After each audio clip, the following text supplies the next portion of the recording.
Hey, what's up everyone, and welcome to the School of Personal Finance. In this video, we're going to talk about the big changes coming to retirement plans. Now, if you remember back in the year 2000, the Secure Act was passed, and this had some big changes for retirement savers.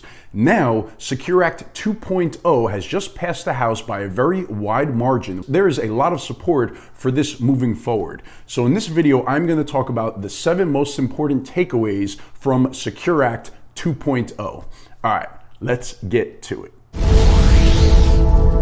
All right, so real quick, head over to schoolofpersonalfinance.com. Come join my education center. Start going through the courses, looking at the case studies. All of it has been designed to help you become great with money. Start with the first course, Master Your Family's Finances in 30 Days. I walk you through 10 steps to get you on solid footing, to get your financial house in order so that you can then go ahead and move forward. Then we have the Credit Card Masterclass. I'm working on doing a Getting Started in Investing in Real Estate course right now, so go check it out. All right, so Secure Act 2.0. Now this is just in addition to or adding on to the initial Secure Act, which was passed back in 2019 and came into effect in 2020. So now Secure, that stands for Setting Every Community Up for Retirement Enhancement. So all of this is built around helping you save more for retirement. So I'm going to go through the 7 biggest takeaways that you should be aware of to help you prepare for when this does become law. And now it could change from now to the point where it does become law because it's passed the House, it does have to get through the Senate and then be signed by the President.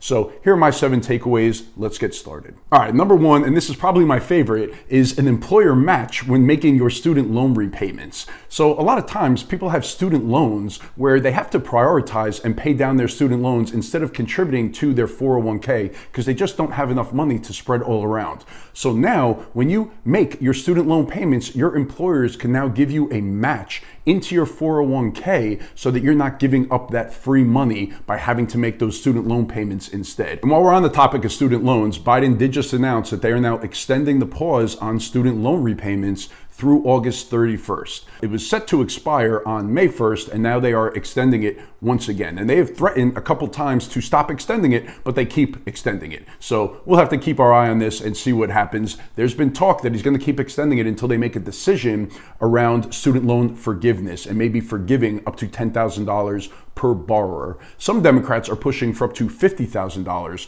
per borrower in student loan forgiveness. So it'll be interesting to see what happens with that. All right, and then the second thing is auto enrollment in retirement savings plans. So now this would only affect new plans going forward. So for existing 401k or 403b plans, they would be exempt from this. But going forward, new plans, employees would automatically be enrolled in the retirement savings plan for 3% of their salary. And then there would be a 1% increase each year until they reach 10%. Now, I do think that this is a good thing because it should default to people saving in retirement plans rather than default to them not savings in retirement plans. And to automatically increase it 1% a year, I also think that that is a great thing. Hopefully you're getting raises. You might as well put 1% more into your retirement account. In reality, people need to be saving a lot more than only 3%. So getting people into the game, automatically enrolling them, I do think that it's a good thing. But again, it does depend on the plan. If you have a very crappy 401k plan with high expenses and not good investment options, then I wouldn't want to be forced into enrolling in that.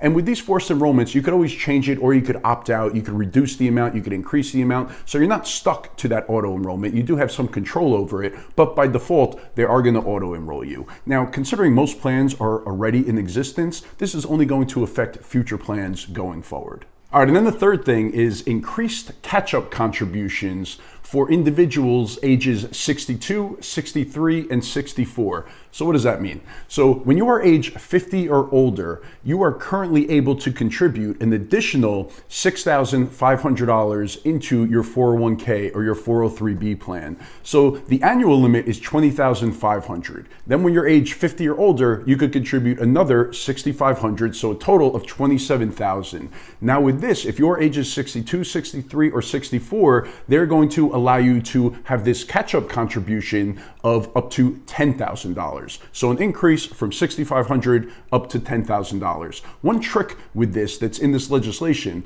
is that all catch-up contributions are going to have to be Roth contributions. So this is actually a revenue raiser in this legislation for them to actually pay for it. So now catch-up contributions, they will have to go into the Roth portion. So if you're making traditional 401k contributions, getting a tax deduction, you could still do that up to your annual limit of currently $20,500. But any catch-up contributions would have to go into the Roth portion of your 401k. So you'd have to pay taxes now, put it into the Roth portion, and then that money would grow tax-free forever. So this, in theory, I mean, it sounds great. It's great that you could save more in your retirement accounts. The downside is at these ages, you might be in your highest earning years, and now you have to do it into the Roth portion where you're paying taxes on that money. You're not getting the deduction on that catch-up contribution. But still, overall, it's nice that you could contribute up to $10,000 extra, play catch-up, the years right before you're going to be retiring. All right, and then number 4 is another big one where they're going to be raising the age of your RMDs, or your required minimum distributions. Now, in the original Secure Act, they raised the age from age 70 and a half up until age 72. Now, if you don't know what RMD means, or required minimum distribution, basically what it means is that when you turn that age, the government requires you to start taking distributions, to start taking money out of your retirement accounts, out of your traditional 401ks or IRAs or 403bs, because they want that tax revenue. So they want to force you to start taking money out. Now, a lot of people take money out anyway because they need it to live on. But if you're in the nice position where you don't need to take money out to live on, then it's annoying to have these required minimum distributions,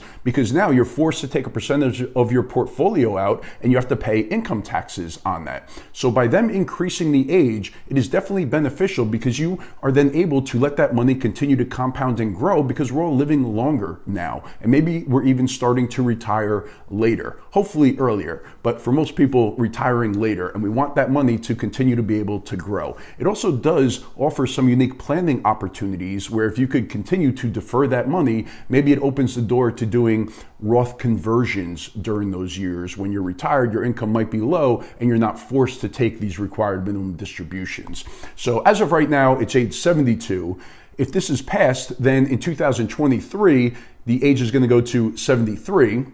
Then in 2030, the age is going to go to 74 for required minimum distributions. And then in the year 2033, the age is going to go to 75. So 75 years old will be the new required minimum distribution starting age in the year 2033. So overall, it's a good thing. All right, so now number 5 is another one that I'm a big fan of, and that is that they are going to start allowing your company match to go into a Roth account. So the way that it is now, even if you contribute to your Roth 401k, your employer match, that goes into the traditional 401k.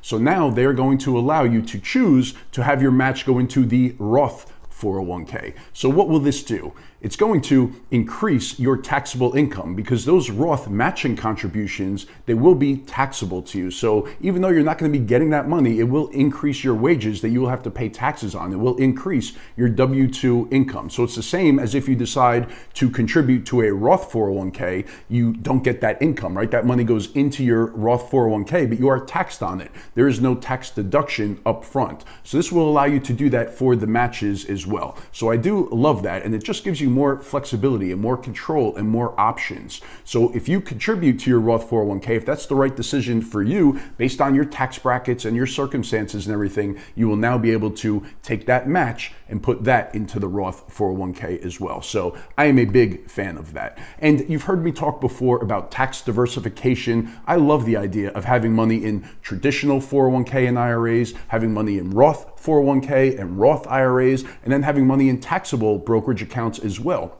Going into retirement with money in all three of those buckets and being able to control your tax brackets in retirement, I think is a great strategy. And depending on your income throughout your working years, their strategy is if you should contribute to your Roth versus your traditional versus putting money in a taxable brokerage account. So all of it comes down to your specific situation and your tax brackets. But I love the idea of having maximum flexibility and options. And this is definitely a step in that right direction. All right, and then number 6, which is a quick but a good one, and that is employers are now going to be allowed to offer a financial incentive to get employees to enroll in the 401k plan. So maybe it's just going to be, a small gift card or something. But in the past, they were not allowed to do this, and now they are. So anybody, everybody likes a nice little incentive to go ahead, a little sign-up bonus to get involved in the retirement plan. And then number 7, which I thought was pretty cool, is they are going to create a database of all retirement plans. Now, this will actually come in very handy. You don't know how many times I have talked to people and they say, I have this old retirement account at this old employer that I haven't spoken to anybody there in 10 years, and they've gone through a couple mergers, and I have no idea what even the name of the company is anymore or how to track down this money. It happens more often than you would think. So by having this database and being able to, play detective and put the pieces together to figure out where your old 401k is sitting, I think that'll be very beneficial for people. But overall, I think that there's a lot of good stuff in here. Anything that they could do to incentivize people, help people save for retirement, give them more options, more flexibility, I think all of that is good stuff. All right, well, that's it for this one. Please make sure to hit that like button if you enjoyed this video. Subscribe to the channel if you've not done so already, and I'll see you again in the next one. Thanks.